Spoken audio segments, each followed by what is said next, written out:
Hello students, concentration term के बाद आज हम लोग सॉल्यूशन चैप्टर का आगे का पार्ट शुरू करेंगे और आगे के पार्ट में हमको कॉन्सेप्ट ऑफ वेपर प्रेशर क्या होता है ये जानना है। फिर सॉल्यूशन का वेपर प्रेशर क्या होता है, प्योर सॉल्वेंट का क्या होता है, कैसे कैलकुलेट करते हैं और इस पे किस तरह से हमारे एग्ज़ाम में क्वेश्चन पूछे जाते हैं, ये सारी चीज़ें आज हम लोग डिस्कस करेंगे। तो आइए शुरू करते हैं। सबसे पहले हम लोग एक टर्म पढ़ते हैं, इसको बोलते हैं evaporation.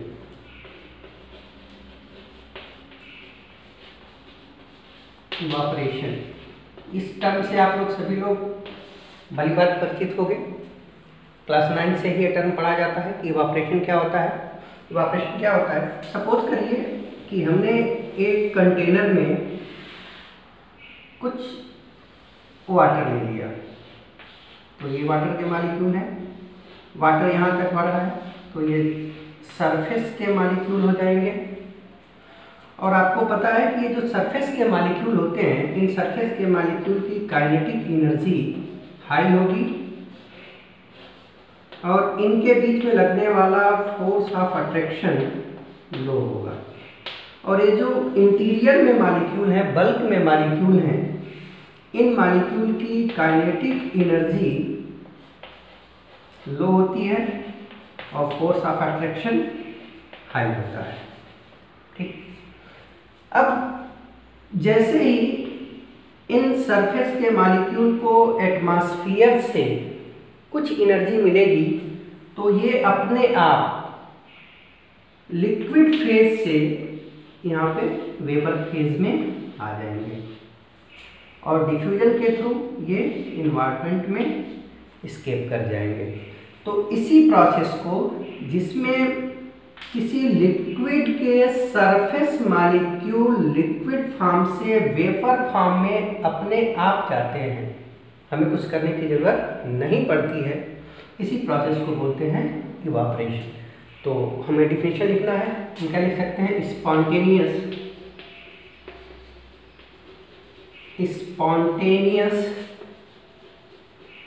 Conversion of liquid molecules present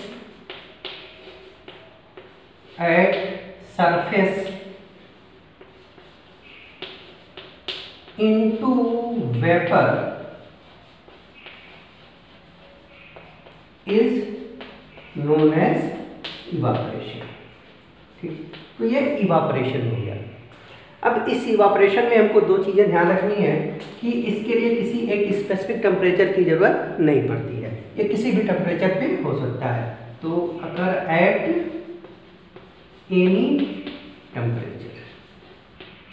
दूसरी चीज हमको इसके बारे में ध्यान रखनी है कि इस प्रोसेस में, इस स्पॉन्टेनियस प्रोसेस में सिर्फ सरफेस के मॉलिक्यूल ही पार्टिसिपेट करते हैं, ये बल्क का मॉलिक्यूल पार्टिसिपेट नहीं करेगा। तो हम बोल सकते हैं कि it is a surface phenomena.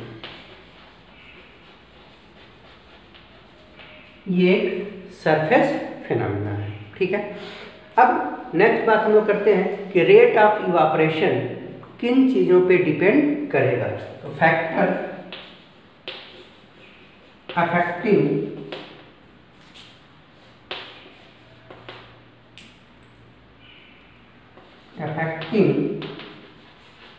Rate of evaporation. ठीक है, इसमें जो सबसे पहला फैक्टर होगा और सबसे इंपॉर्टेंट फैक्टर जो होता है वो होता है टेम्परेचर। हमें पता है कि इवापोरेशन जो प्रोसेस है ये एक एंडोथर्मिक प्रोसेस है, इसके लिए हमको एनर्जी की ज़रूरत पड़ती है, एंडोथर्मिक प्रोसेस है। तो इस एंडोथर्मिक प्रोसेस के लिए एनर्जी की ज़रूरत है और एनर्जी यानी कि टेम्परेचर हम बढ़ाएंगे तो रेट ऑफ इवापोरेशन भी बढ़ेगा। तो अगर हम कहें कि रेट ऑफ इवापोरेशन को हम लोग RE से रिप्रेजेंट कर रहे हैं, ये डायरेक्टली प्रोपोर्शनल होगा किसके?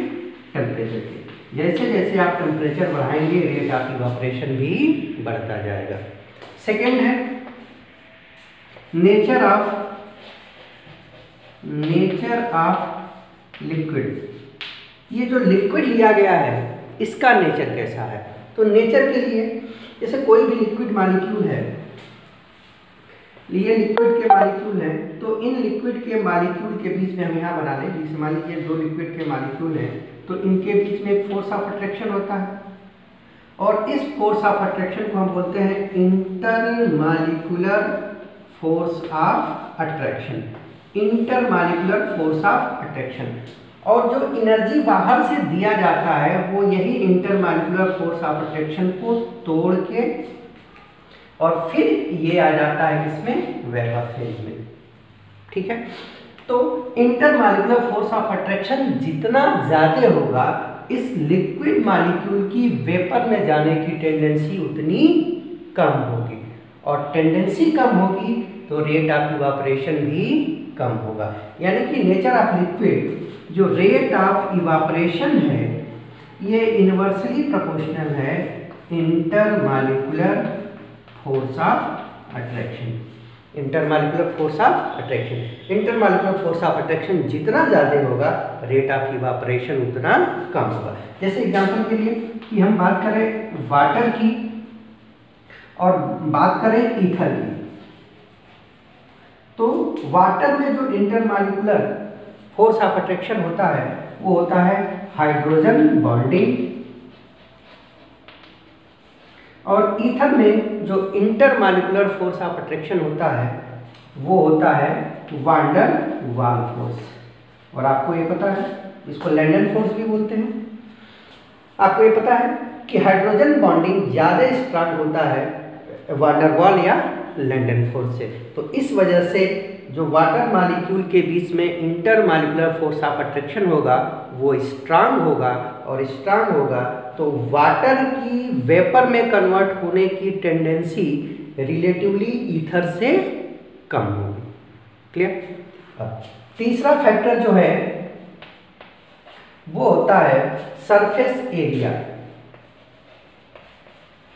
सरफेस एरिया, अभी हमने आपसे बताया कि इवापोरेशन एक सरफेस फिनोमेना है, तो अगर ये सरफेस फिनोमेना है तो यहाँ पे सरफेस एरिया जितना ज़्यादा होगा वाटर या लिक्विड के उतने ज़्यादा मॉलिक्यूल सरफेस के कांटेक्ट में रहेंगे, और ज़्यादा मॉलिक्यूल रहेंगे तो फिर रेट ऑफ इवापोरेशन भी बढ़ जाएगा। तो यानी कि rate of evaporation directly proportional होगा सरफेस एरिया पे। ठीक है, फोर्थ जो फैक्टर होता है, फोर्थ फैक्टर में हम ये बोल सकते हैं कि फोर्थ फैक्टर जो है वो हमारा है फ्लो ऑफ ड्राई एयर। अगर जहाँ पे इवापोरेशन का प्रोसेस हो रहा है उसके ऊपर से हम लोग ड्राई एयर फ्लो करा दें तो भी रेट ऑफ इवापोरेशन जो होता है वो इंक्रीज कर जाता है। ठीक है, तो ये हो गई सारी बातें इवापोरेशन के बारे में। क्या evaporation? Spontaneous conversion of liquid molecule present at surface into vapour is known as evaporation. ये किसी भी टेम्परेचर पे हो सकता है, it is a surface phenomena, और ये हमारे पास 4 मेन फैक्टर हैं जिन पे रेट ऑफ इवापोरेशन डिपेंड करता है। ठीक है, अब सरफेस फिनोमेना इवापोरेशन, इसके बाद जो नेक्स्ट चीज हमको अभी देखनी है वो है वेपर प्रेशर। वेपर प्रेशर क्या होता है? नेक्स्ट चीज है वेपर प्रेशर। वेपर प्रेशर समझने के लिए हम फिर से एक एक्सपेरिमेंट लेते हैं, और इस एक्सपेरिमेंट में फिर से हमने ये लिक्विड यहाँ तक भर लिया है, प्योर लिक्विड है, ये सरफेस के मॉलिक्यूल हो जाएंगे, ये बल्क के मॉलिक्यूल हो जाएंगे, और फिर वही प्रोसेस होगा कि ये सरफेस के मॉलिक्यूल सरफेस को छोड़ के और वेपर फेज में आएंगे। अगर ये कंटेनर ओपन है तो यहाँ से एस्केप कर जाएंगे, लेकिन वेपर प्रेशर समझने के लिए हमें अब इस कंटेनर को ओपन नहीं रखना है, क्लोज कर देना है। ठीक है, और जैसे ये कंटेनर क्लोज करेंगे तो अब यहाँ से वेपर एस्केप नहीं कर पाएगी और ये वेपर जाके यहाँ पे इकट्ठी होती रहेगी। ठीक है, अब एस्केप नहीं हो रही है, इकट्ठी हो रही है, तो ये वेपर के मॉलिक्यूल आपस में कोलाइड करेंगे, वाला कंटेनर से कोलाइड करेंगे। और गैस की एक बेसिक प्रॉपर्टी होती है कि ये जहाँ भी होती है वहाँ पे एक प्रेशर एक्सर्ट करती है। तो इनिशियली जब इवापोरेशन होगा तो उसी के साथ साथ ये गैस के वेपर के जो मॉलिक्यूल हैं ये वापस से दोबारा लिक्विड फेज में आने लगेंगे। ठीक है, तो यहाँ दो तरह की प्रोसेस होती हैं। एक में H2O जो लिक्विड है ये कन्वर्ट हो रहा है H2O वेपर में, और इस प्रोसेस को अभी हमने देखा था, इसको बोलते हैं इवापोरेशन, इसको बोलते हैं इवापोरेशन। और दूसरा रिवर्स प्रोसेस है, इसमें H2O वेपर जो है वो वापस से दोबारा से लिक्विड फॉर्म में आ रहा है, तो इस प्रोसेस को हम लोग बोलते हैं कंडेंसेशन। और आपको अब ये इतना देखने के बाद लग रहा होगा कि ये एक तरह से रिवर्सिबल रिएक्शन है, रिवर्सिबल रिएक्शन है। अब रिवर्सिबल रिएक्शन में हम यहाँ सपोज कर लें कि इवापोरेशन जो है इसको हम लोग फॉरवर्ड रिएक्शन मान रहे हैं, तो RF हो जाएगा रेट ऑफ फॉरवर्ड रिएक्शन या रेट ऑफ इवापोरेशन। और कंडेंसेशन को हम लोग बैकवर्ड रिएक्शन मान लें तो ये हो जाएगा RB rate of backward reaction या हो जाएगा रेट ऑफ कंडेंसेशन। ठीक है, इनिशियली जब हमने एक्सपेरिमेंट T बराबर 0 पे शुरू किया था तो वेपर अभी नहीं बनी थी, सिर्फ वाटर के मॉलिक्यूल थे, लिक्विड फॉर्म में थे। तो इस समय जो रेट ऑफ फॉरवर्ड रिएक्शन यानी कि रेट ऑफ इवापोरेशन होगा वो मैक्सिमम होगा। ठीक है, और वेपर बनी नहीं है तो रेट ऑफ बैकवर्ड रिएक्शन या रेट ऑफ कंडेंसेशन ऑलमोस्ट 0 होगा। ठीक है, जैसे जैसे टाइम पास करेगा, सपोज करिए T बराबर टाइम T पे, अब वेपर बननी शुरू हो गई, और जैसे ही वेपर बन जाएगी थोड़ी बहुत तो बैकवर्ड रिएक्शन भी शुरू हो जाएगी, और बैकवर्ड रिएक्शन शुरू होने के साथ साथ इसका रेट भी बढ़ेगा। लेकिन जो फॉरवर्ड रिएक्शन है, अब तक हम लोग ये पढ़ रहे थे कि फॉरवर्ड रिएक्शन का रेट कम होगा, तो आप बोल सकते हो कम होगा, या बहुत एक्यूरेट तरीके से बोले तो ये हम कहेंगे कि ये ऑलमोस्ट कांस्टेंट रहेगा। कांस्टेंट क्यों रहेगा? अगर आपको इक्विलिब्रियम थोड़ा सा ध्यान है तो आप इस बात को बहुत आसानी से समझ सकते हैं कि हमने कहा था कि किसी भी रिएक्शन का रेट जो होता है उसके एक्टिव मास के डायरेक्टली प्रोपोर्शनल होता है, रिएक्टेंट के एक्टिव मास के डायरेक्टली प्रोपोर्शनल होता है। और उसी समय हमने आपको ये भी बताया था कि किसी भी प्योर सॉल्वेंट और प्योर लिक्विड का जो एक्टिव मास होता है वो हमेशा 1 लेके चलते हैं या कांस्टेंट कंसीडर करते हैं। तो फॉरवर्ड रिएक्शन के लिए वाटर प्योर सॉल्वेंट है, इसका एक्टिव मास कांस्टेंट रहेगा, इस वजह से रेट ऑफ फॉरवर्ड रिएक्शन भी कांस्टेंट रहेगी। लेकिन रेट ऑफ बैकवर्ड रिएक्शन क्या होगी? इंक्रीज होगी, और इंक्रीज होते होते एक टाइम आ जाएगा जिसको हम बोलेंगे T बराबर T इक्विलिब्रियम, और इस समय रेट ऑफ फॉरवर्ड रिएक्शन बराबर हो जाएगा रेट ऑफ बैकवर्ड रिएक्शन। यानी कि ऐसा टाइम आ जाएगा जिस समय रेट ऑफ इवापोरेशन और रेट ऑफ कंडेंसेशन सेम हो जाएगा, और इसी टाइम को हम लोग बोलते हैं T इक्विलिब्रियम। ठीक है, इस चीज़ को अगर हमको ग्राफ से देखना है तो हम देख सकते हैं। मान लीजिए इधर हमने टाइम एक्सिस लिया, t बराबर 0 पे जो रेट ऑफ फॉरवर्ड रिएक्शन है ये मैक्सिमम है, और rate of forward reaction rate of evaporation ही है, तो हमने कहा कि ये ऑलमोस्ट कांस्टेंट रहेगा। और t बराबर 0 पे रेट ऑफ बैकवर्ड रिएक्शन यानी कि कंडेंसेशन 0 होगा और समय के साथ ये बढ़ेगा, और एक समय के बाद ये दोनों रेट सेम हो जाएंगे। और इसी टाइम को, ये जो टाइम लगा यहाँ से यहाँ तक, इस टाइम को बोलते हैं टी इक्विलिब्रियम, और यहाँ पे रेट ऑफ फॉरवर्ड रिएक्शन बराबर हो जाएगा रेट ऑफ बैकवर्ड रिएक्शन, यानी कि जो रेट ऑफ इवापोरेशन होगा और रेट ऑफ कंडेंसेशन होगा वो सेम हो जाएंगे।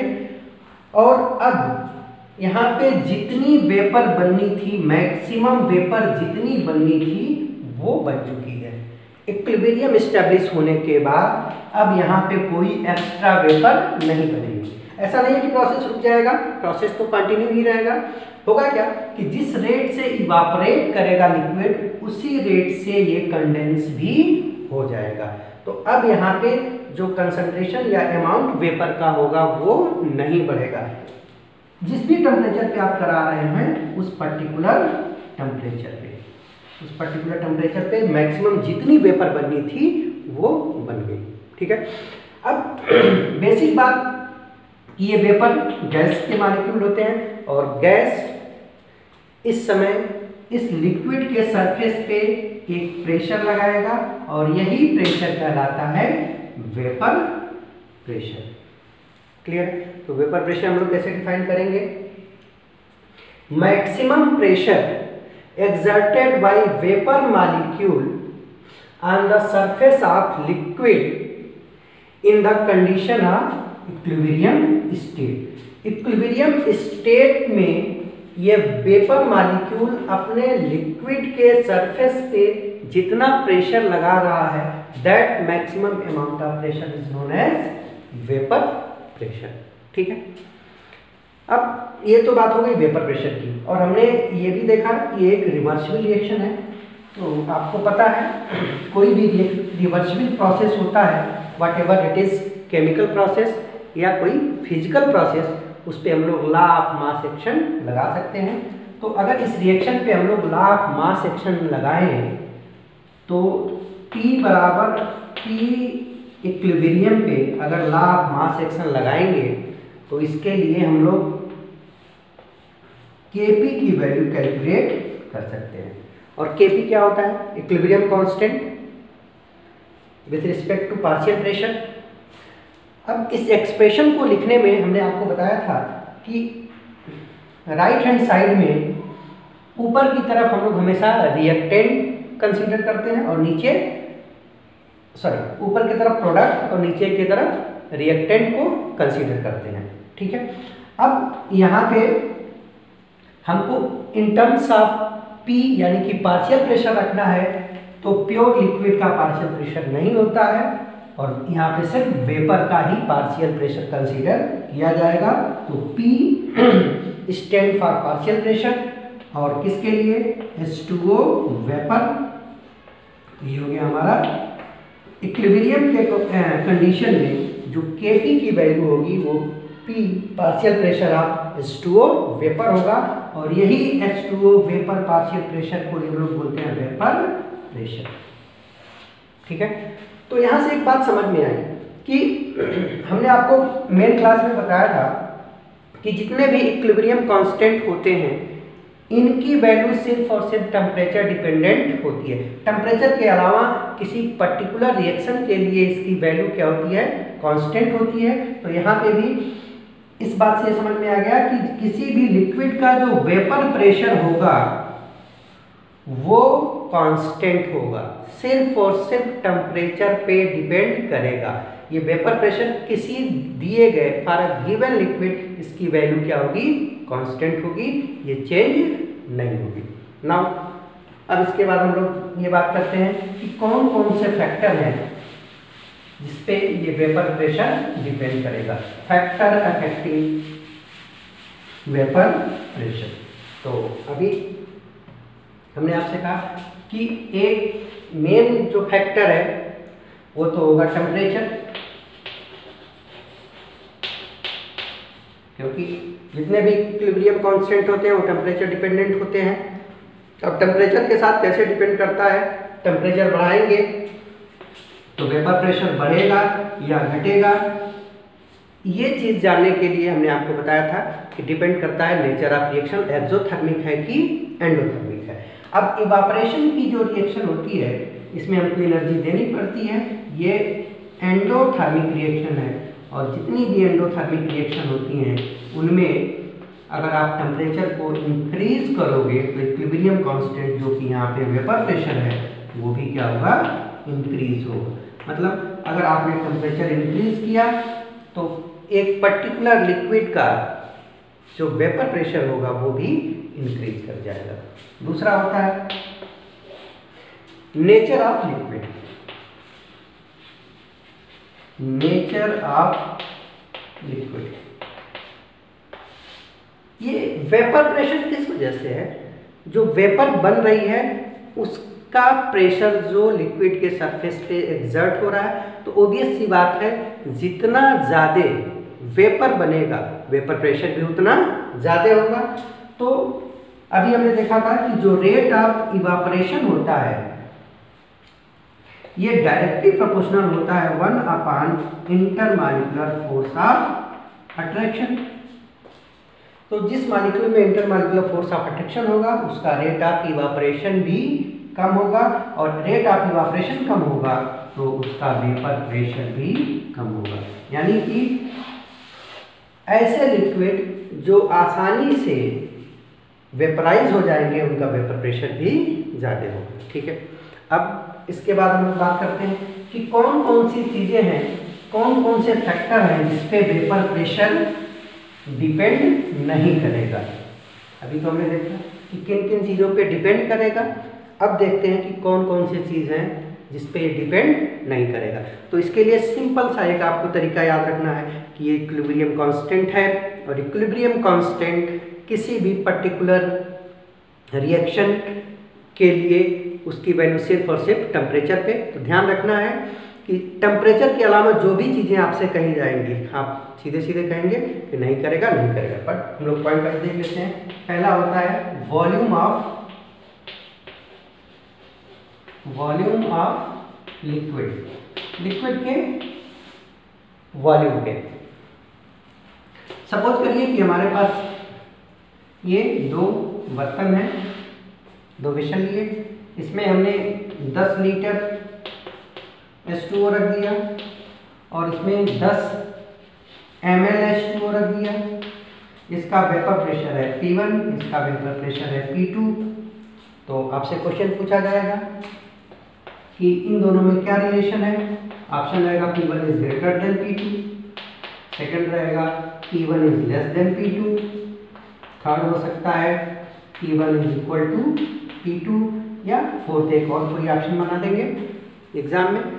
तो मेन आपको क्या ध्यान रखना है कि वेपर प्रेशर इक्विलिब्रियम कांस्टेंट है और इस कांस्टेंट की वैल्यू सिर्फ टेम्परेचर पे डिपेंड करती है, तो ये सब चीज़ों पे डिपेंड नहीं करेगी, दोनों ही केस में ये सेम होगा। अगला हो गया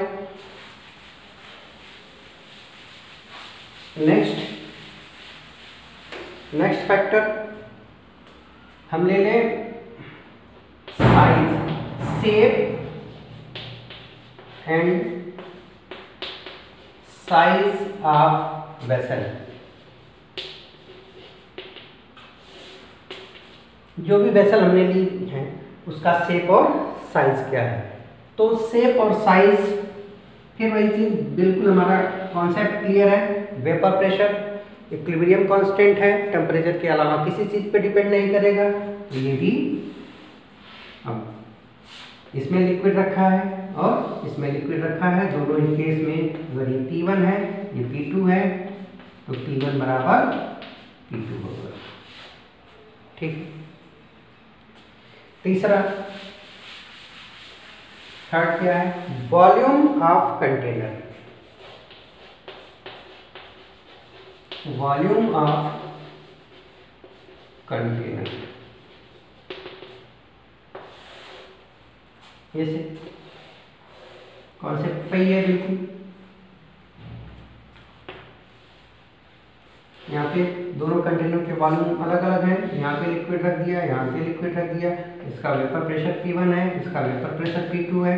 फिर वही बात कि इक्विलिब्रियम कांस्टेंट है, तो इसकी वैल्यू सिर्फ टेम्परेचर पे डिपेंड करेगी, P1 बराबर P2 होगा।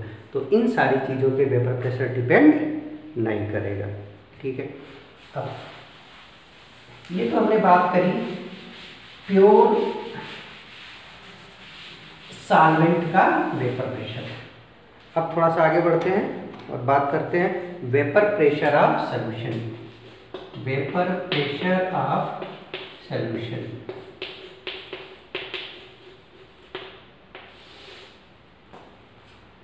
सॉल्यूशन में हमने शुरू में ही बताया था कि हमारे कोर्स में जो सॉल्यूशन है वो बाइनरी सॉल्यूशन है। और बाइनरी सॉल्यूशन का मतलब कि ऐसा सॉल्यूशन जिसमें सिर्फ दो ही कंपोनेंट हैं। एक कंपोनेंट को हम लोग बोलते हैं सॉल्वेंट और दूसरे को बोलते हैं सॉल्यूट, ठीक है।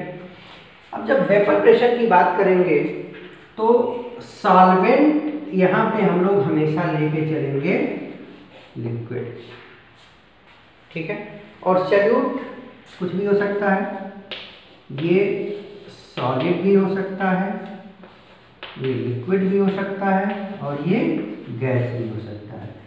तो सॉल्वेंट हमेशा लिक्विड होगा और सॉल्यूट सॉलिड लिक्विड गैस तीनों में से कुछ भी हो सकता है। तो ऐसे सॉल्यूशन को हम लोग बोलते हैं लिक्विड सॉल्यूशन। लिक्विड सॉल्यूशन क्या हो गया? लिक्विड सॉल्यूशन ऐसा सॉल्यूशन जिसमें सॉल्वेंट कोई लिक्विड हो और सॉल्यूट सॉलिड लिक्विड और गैस में से कोई एक हो, तो ऐसे सॉल्यूशन को बोलेंगे लिक्विड सॉल्यूशन। और इस तरह से इस कॉम्बिनेशन से हमारे पास तीन तरह के लिक्विड सॉल्यूशन आ जाएंगे, solid in liquid, liquid in liquid और गैस इन लिक्विड, ठीक है। गैस इन लिक्विड की जो भी प्रॉपर्टी होती है वो हम लोग हेनरी लॉ से पढ़ते हैं और ये इसके बाद हम लोग पढ़ेंगे। तो हमारे पास दो और बच गए, सॉलिड इन लिक्विड और लिक्विड इन लिक्विड। तो इस तरह से हमारे पास दो केस यहाँ पे बनेंगे, इसके बारे में हमको पढ़ना है वेपर प्रेशर ऑफ सॉल्यूशन में। पहला केस होगा ऐसा सॉल्यूशन जिसमें लिक्विड के अंदर कोई सॉलिड डिजॉल्व हो, और दूसरा केस बनेगा ऐसा सॉल्यूशन जिसमें लिक्विड के अंदर कोई लिक्विड डिजॉल्व हो, ठीक है। तो हम लोग शुरू करते हैं। पहला case,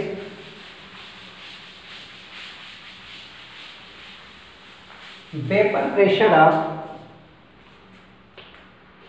C1, vapour pressure of solution containing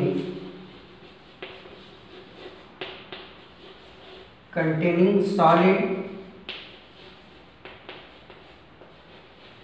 non volatile, ये नया टर्म आ रहा है, डिस्कस करते हैं। Non volatile solute in volatile liquid. यानी कि यहाँ पे जो हम लोग सॉल्यूशन बना रहे हैं इसमें जो सॉल्वेंट ले रहे हैं ये कैसा होना चाहिए? वोलाटाइल होना चाहिए। और जो सॉल्यूट ले रहे हैं ये सॉलिड होना चाहिए और नॉन वोलाटाइल होना चाहिए, ठीक है। अब आपको थोड़ी सी दिक्कत हो रही है कि वोलाटाइल और नॉन वोलाटाइल क्या होता है, तो समझ लेते हैं कि अगर वेपर प्रेशर के बेसिस पे हम लोग दुनिया में जो भी सब्सटेंस हैं उनको क्लासिफाई करें on the basis of vapour pressure, तो दो तरह से आएंगे। एक वाले को हम लोग बोलेंगे वोलाटाइल और दूसरे को बोलेंगे नॉन वोलाटाइल। मतलब on the basis of vapor pressure all the substance are classified into two categories, volatile substance and non volatile. अब वोलाटाइल कैसे बोलेंगे, किसको बोलेंगे? ऐसे सब्सटेंस जिसका अपना कुछ डिफिनिट वेपर प्रेशर होता है डिफिनिट वेपर प्रेशर। ऐसे सब्सटेंस जिनका अपना कुछ न कुछ डिफिनिट वेपर प्रेशर होगा, ऐसे सब्सटेंस को बोलेंगे वोलाटाइल सब्सटेंस। जैसे कि इनका वेपर प्रेशर कभी भी जीरो नहीं हो सकता है, कुछ ना कुछ होगा जरूर। और इसमें ढेर सारे एग्जाम्पल हैं, H2O ले लीजिए, एल्कोहल ले लीजिए, ईथर ले लीजिए, तो ये सब क्या हो गए? वोलाटाइल सब्सटेंस हो गए। नॉन वोलाटाइल ऐसे सब्सटेंस जिनका अपना कोई वेपर प्रेशर नहीं होता है, यानी कि इनका जो वेपर प्रेशर होगा ये हमेशा जीरो होगा।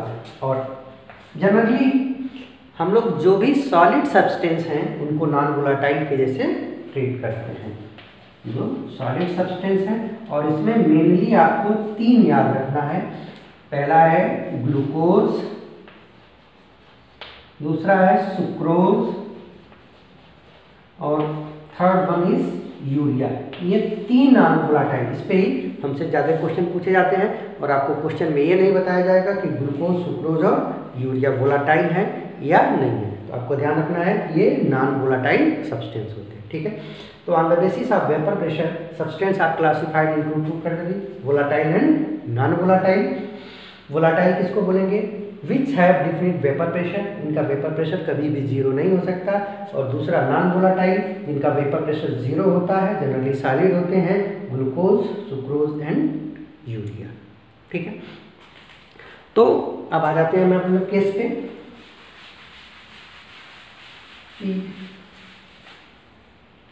जो वेपर प्रेशर हम लोग कैलकुलेट करने जा रहे हैं एक ऐसे सॉल्यूशन का जिसमें हमने सॉल्वेंट लिया है वोलाटाइल और सॉल्यूट लिया है नॉन वोलाटाइल और सॉलिड।